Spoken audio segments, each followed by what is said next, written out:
يسعد لي كل اوقاتكم يا رب حبايب قلبي متابعيني الغاليين من ما كنتوا عم بتتابعوني يا ميت اهلا وسهلا فيكم. ان شاء الله يا رب دايما تكونوا بصحة وعافية وبأحسن حال يا رب. اخواتي ان شاء الله اليوم الفيديو عملت لكم المقلوبة السورية على طريقتنا بالشام. المقلوبة بالباذنجان كتير طيبة وظريفة. بسم الله ما شاء الله، شوفوا الشكل لحاله الصورة بتحكي، ولا اطيب من هيك. تعالوا نشوف كيف عملتها مع بعض. هلا هون انا جايبه عندي كيلو ونص باذنجان، اللي هو الباذنجان الكبير. قشرته وقطعته هيك لازم يكون التقطيع لا رقيق ولا تخين، يعني وسط. وهون جايبه انا ربع كيلو لحمه. طبعا هلا هون انا حاطه شويه زيت بالطنجره مشان بدي اقلي اللحمه. وهون طبعا حطيت المقلايه شغلت عليها مشان اقلي الباذنجان العادي. هلا لبين ما اقلي الباذنجان بكون انا هون كمان قليت اللحمه، يعني بكسب الاتنين يصيروا مع بعض. طبعا هلا هون لبين ما ينقلى الباذنجان مثل ما قلت لكم بكون قليت اللحمه. وبدي احط هلا هون معلقه ملح صغيره على اللحمه، ونص معلقه نص معلقه صغيره فلفل اسود. وبدي ضلني عم حرك اللحمة، لأنه اللحمة أول ما تشم ريحة النار دغري بتمسك ببعضها. بدي ضلني عم فرفدها مشان ما تصير تكلكع معي. بدي ضلني عم حركها. كتير طيبة وسهلة وما بتاخد لا وقت ولا مجهود، وإن شاء الله رح تحبوها، جربوها كتير رح تعجبكم. هلا هون أنا هيك من بعد ما حركت اللحمة بدي غطيها لتستوي. طبعا هلا هيك استوت معي، صارت جاهزة اللحمة والباذنجان انقلى معي. شوفوا كيف طالع، بسم الله ما شاء الله. هلا هون انا حاطته بصينيه لاني بدي احط له مي. حطيت له معلقه صغيره ملح، وبدي احط له كمان نص معلقه فلفل اسود،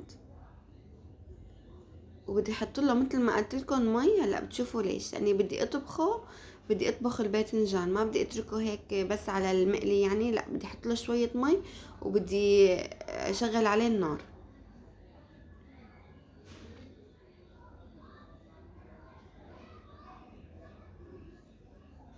هلا هيك من بعد ما انا حطيت له المي بدي احط له معلقتين صلصه بندوره.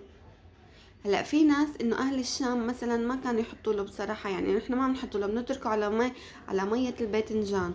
إيه بس بصراحه هاي الطريقه تعلمتها من حماتي، لقيتها اظرف لما بتحطي له هيك ميه بندوره.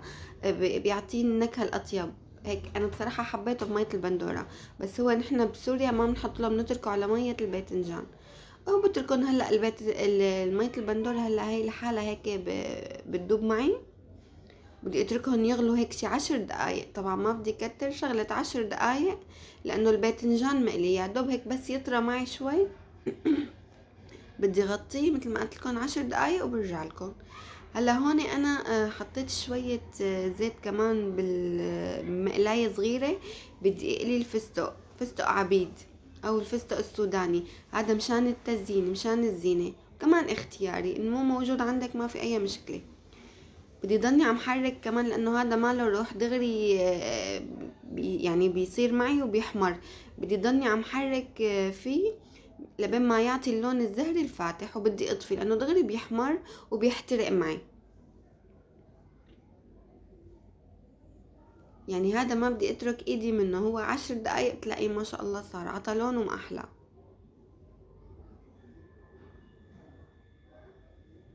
طبعا هذا للتزيين بيعطي شكل وطعم اطيب.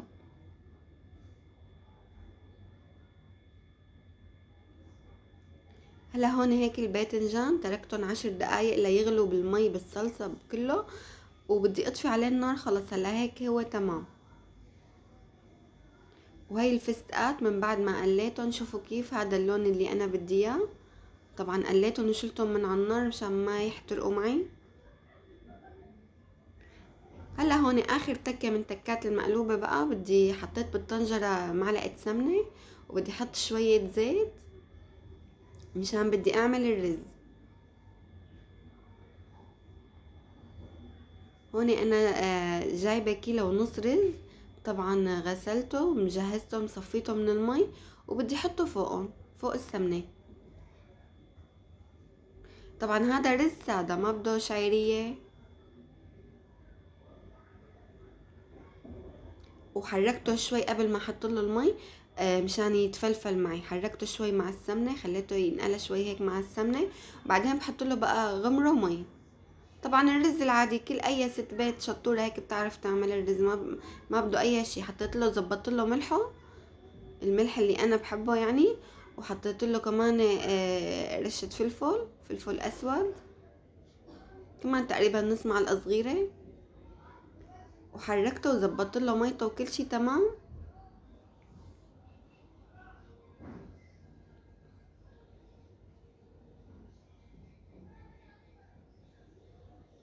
وبدي غطيه لتنشف ميته، برجع بهدي عليه. طبعا مثل ما قلت لكم الرز ما بده اي شيء، كتير سهل.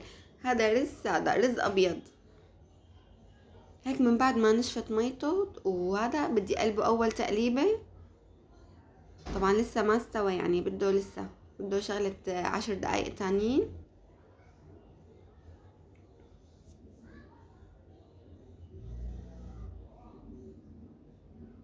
شوفوا كيف شكله ما شاء الله طالع مفلفل وغير شكل.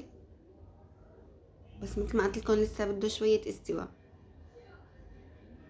هلا هيك اخواتي، من بعد ما بيستوي الرز بقى بدي اسكب، يعني بدي اقدم بقى. بسكب الرز اول شي، بعدين بحط له شوي من المرقه، بحط الباذنجان فوقه مثل ما هيك انتو شايفين، وبحط له شوي من مرقه الباذنجان هيك يا دوب شوي. وبحط بقى اللحمه، وبحط رشه فلفل، وبحط الفستق. شوفوا كيف شكله طالع، بسم الله ما شاء الله، والله بتجنن هالاكله. اللي ما بيعرفها يجربها. وبيتقدم قدامها سلطه لبن بخيار، كتير طيبة وظريفة وما بدها وقت نهائيا، يعني بنص ساعة بتكون الأكلة جاهزة معك. بتمنى اللي ما بيعرفها يجربها، إن شاء الله كتير رح تعجبه. ولا تنسوا تعطوني رأيكم بالتعليقات. واللي أول مرة بشوف قناتي وحب المحتوى اللي عم قدمه، لا تنسوا تشتركوا بالقناة وتفعلوا زر الجرس. شكرا كتير لكم على المتابعة، بشوفكم فيديو جديد.